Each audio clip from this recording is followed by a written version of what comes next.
तो सबसे पहले क्या छोड़ते हैं? आवास। कहते हैं ना कि कर्तव्य परीक्षा तरतुल वास। अब सन्यासी का कोई घर नहीं होता, तो x/4 हो गया, independent of house, no need. फिर क्या आता है? वस्त्र छोड़ते हैं, नागा साधु या दिगंबर जैन। अब चेतना उस अवस्था तक पहुंच गई जहां दिशा ही आपको अपना वस्त्र नजर आने लगती है, x/3 हो गया। अब भोजन, अब कॉन्शियसनेस उस लेवल पर पहुंचती है जहां पर उसको ऊर्जा लेने के लिए पदार्थ की जरूरत नहीं है, वो सीधे कॉस्मिक एंगल से एनर्जी ले सकती है। जैसे आपने सुना होगा बहुत से ऐसे महात्मा होते हैं महीनों महीनों तक नहीं खाते हैं। वो एक स्टेज आती है जब आप उस अवस्था में पहुंच जाते हैं कि आप सीधे कॉस्मिक एनर्जी को ग्रहण करने की स्थिति में आ जाते हैं, आपको मटेरियल एनर्जी की जरूरत नहीं। तो x/2 हो गया। अब है श्वास एंड योर एग्जिस्टेंस।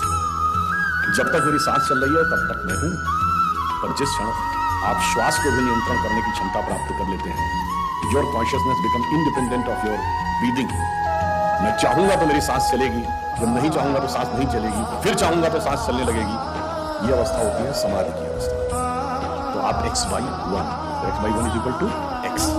अब आपने आत्म स्वरूप का साक्षात्कार कर लिया, परंतु एक चीज रह गई, मेरा एग्जिस्टेंस, मैं एक एंटिटी हूं, मैं एक व्यक्ति हूं, मैं एक पुरुष हूं, मेरा नाम है, वो तो है। जिस क्षण आप अपने कॉन्शियसनेस को अपने एग्जिस्टेंस से इंडिपेंडेंट कर लेते हैं, तो n की वैल्यू क्या हो गई?